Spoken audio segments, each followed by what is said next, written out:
इसी खुदाई में कई कंकाल निकले मनीष शरीर के। इसी तो मित्रों, इस समय मैं हूँ उस पर्वत के किनारे पे, समझ लीजिए, जहाँ पर इस पूरे पर्वत में बहुत सारे ऋषि मुनियों की हड्डियाँ और कंकाल छुपे हुए हैं। तो ये वो जगह है जहाँ पर ऋषि मुनि तपस्या करते थे और जो राक्षस लोग थे वो उनको खा जाते थे और उनको मार के यहाँ पे उनकी हड्डियाँ पड़ी होती हैं। तो उस सारी हड्डियों का ये पूरा पर्वत बन गया है। तो यहाँ पर ऊपर 11 फीट की श्री राम जी की मूर्ति स्थापित की गई है अभी फ़िलहाल में। लेकिन अभी बताते हैं कि चूँकि इसमें ऋषि मुनियों की हड्डियाँ हैं तो इस पर चढ़ना ठीक नहीं है, तो ये अभी सारी सीढ़ियों को बंद कर दिया जाएगा और फिलहाल के लिए वो श्री राम जी की मूर्ति को यहाँ स्थापित किया गया और हनुमान जी की मूर्ति को यहाँ पे स्थापित किया गया। तो ये सारे जो ऋषि मुनि थे जो बच गए थे वो जाके फिर सुतीक्ष्ण जो हमारे ऋषि जी थे उनके सानिध्य में चले गए थे। तो अभी हम चलते हैं, आपको उस वाले आश्रम के भी हम आपको दर्शन कराएंगे। तो यहाँ पर 2 आश्रम बहुत ही मशहूर हैं, कहना चाहिए ये 2 आश्रम बहुत ही प्राचीन हैं और उन दोनों ऋषियों की वजह से इस पूरे क्षेत्र के जो बाकी के ऋषि मुनि संत थे वो आराम से रह पाए थे उस समय में। तो उन दोनों आश्रमों को हम दिखाएंगे और उनके बारे में हम आपको डिटेल से बताएंगे। तो चलिए चलते हैं, यात्रा में आगे बढ़ते हैं।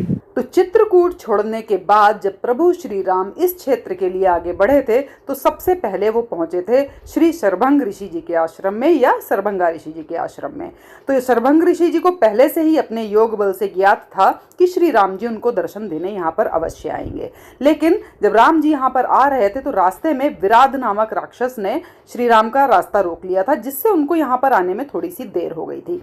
उस समय में यहाँ पर श्री शरभंग जी ने अपनी आयु को ही रोक लिया था। इंद्रदेव के साथ बहुत सारे देवी देवता अपने विमान के साथ उनको लेने आए, लेकिन उन्होंने अपनी आयु पे बिल्कुल पाबंदी रखी और अपनी आयु को बढ़ने ही नहीं दिया और वो उनके साथ जाने से बिल्कुल भी तैयार नहीं हुए कि जब तक प्रभु श्री राम नहीं आ जाएंगे तब तक मैं यहाँ से नहीं जाऊँगा। और आखिरकार श्री राम जी यहाँ पर पहुँचे, उनको दर्शन दिए और उनके सामने ही सरभंग ऋषि जी ने योगाग्नि प्रकट करके उसमें अपने आप को भस्म किया था। और यहाँ से श्री सरभंग जी को मोक्ष प्राप्ति कराने के बाद प्रभु श्री राम पहुंचे थे सुतीक्ष्ण मुनि जी के आश्रम में। तो सुतीक्ष्ण मुनि जी वही हैं। हमने आपको मित्रों इन दोनों आश्रमों की डिटेल्ड वीडियो ऑलरेडी पहले ही दिखा चुके हैं। तो आप जानते ही हैं कि सुतीक्ष्ण मुनि जी जो थे उन्होंने भगवान श्री राम के साक्षात दर्शन किए माता जानकी और लक्ष्मण जी के साथ में, और यहाँ से वो उनको लेकर ऋषि अगस्त्य के पास पहुंचे थे। तो इस तरह से इस तरीके की कहानी हम पूरी डिटेल में आपको सब कुछ दिखा चुके हैं, बता चुके हैं। तो जब श्री राम जी सरभंगा आश्रम से सुतीक्ष्ण मुनि के आश्रम में आ रहे तो रास्ते में उनको ये स्थल दिखाई दिया और यहाँ पर उनको बहुत सारी अस्थियों का यानी कि हड्डियों और कंकालों का ढेर दिखाई दिया।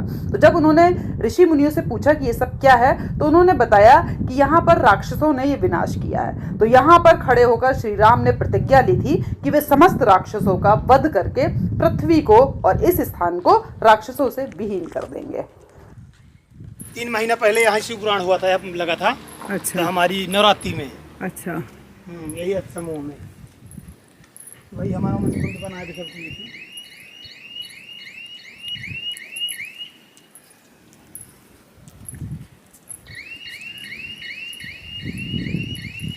काफी सारी सीढ़ियाँ हैं यहाँ पे। आज से 20-25 साल पहले इसकी खुदाई होती थी, यहाँ का बैक साइड निकालते थे और यहाँ का अर्चू ही सब सामग्री बाहर भी भेजते थे। तो यहाँ के जो कुछ प्रतिष्ठित लोग हैं तो उन्होंने फिर ऑब्जेक्शन लगाया। ऑब्जेक्शन लगा करके फिर हनुमान जी की मूर्ति बैठाए। अच्छा। क्योंकि जब खुदाई होती थी तो कंगाल निकलते थे।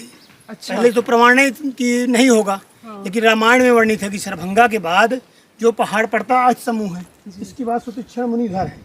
अच्छा। हम आगे चलेंगे। अच्छा। तो सुतीक्ष्ण बीच में एक पहाड़ है, रामायण में वर्णित है। ऐसी खुदाई में कई कंकाल निकले मनीष शरीर के, इसी पूरे क्षेत्र। हाँ, इस क्षेत्र में। हाँ, वो इसमें जब कंकाल निकले तो फिर इसमें से बनिया लोग अपना काम किए, यहाँ के प्रतिष्ठित लोग कि कुछ के कह के जैसा भी अपना बनाए नेताना बाड़ी से इसकी अपना खुदाई बंद करा दिए। खुदाई बंद कराने के बाद अभी इसका निर्माण जो है सीढ़ी उढ़ी बनाई।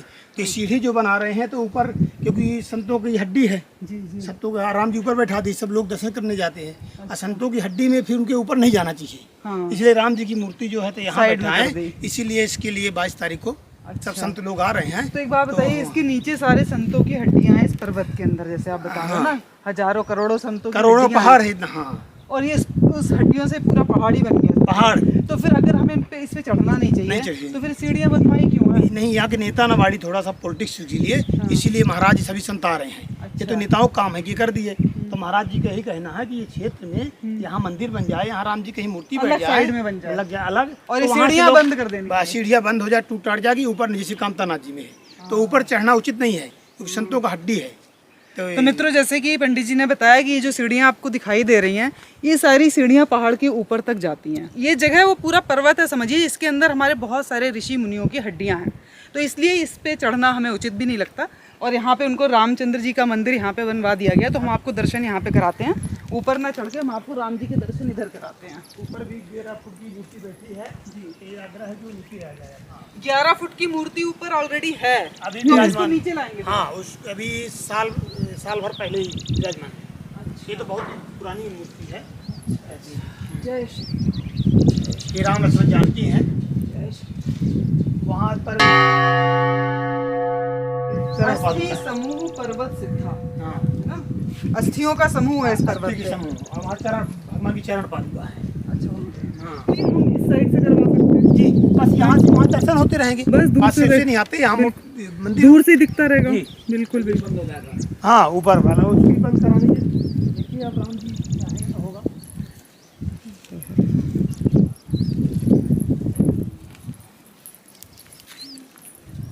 ये चरण पादुका नीचे जब राम जी आए थे उनके बने हुए थे, जी जी। लेकिन क्या हुआ कि उसको अब जो स्थापित है उसको खोदना उचित नहीं है, बिल्कुल, इसलिए ऊपर उठाने के लिए इनको बैठा दिए। अस्थायी जो है चरण पादुका दूसरे बैठा दिए। श्री राम वन मार्ग के अनेक तीर्थों की पवित्र रज समन्वित श्री राम चरणारविंद।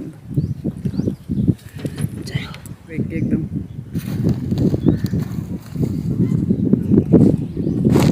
चलिए। तो यहाँ से मूर्ति दिख नहीं रही मुझे तो। हाँ, यहाँ से नहीं, अगर चलना है तो जा सकते हैं। अभी तो नहीं लोग नहीं, जाते हैं। अब आपने बोला सीढ़ियों पे नहीं चढ़ना चाहिए, तो हम नहीं चढ़ेंगे, वहाँ से हम दूर जाएंगे, से ही देख लेंगे। वहाँ कोई से नहीं। दिखेंगे। जी जी।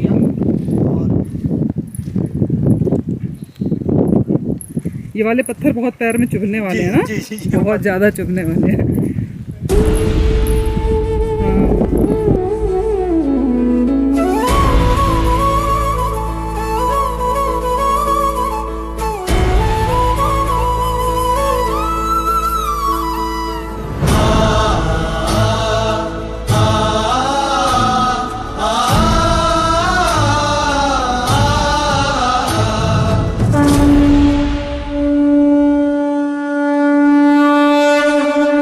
तो मित्रों, प्रभु श्री राम की इस प्रतिज्ञा स्थली जो कि है सिद्धा पर्वत, यहाँ से अब हम निकलेंगे बाहर, और बाहर निकल के अब हम आपको लेकर चलेंगे एक और आध्यात्मिक और ऊर्जा से भरे हुए क्षेत्र में, और कराएंगे दर्शन और बताएंगे आपको वहाँ से जुड़ी हुई सारी कहानी। तो निकलते हैं बाहर और बोलते हैं प्रभु श्री राम को जय श्री राम, जय माता सीता, जय श्री हनुमान, जय श्री लक्ष्मण जी। ओम नमः शिवाय।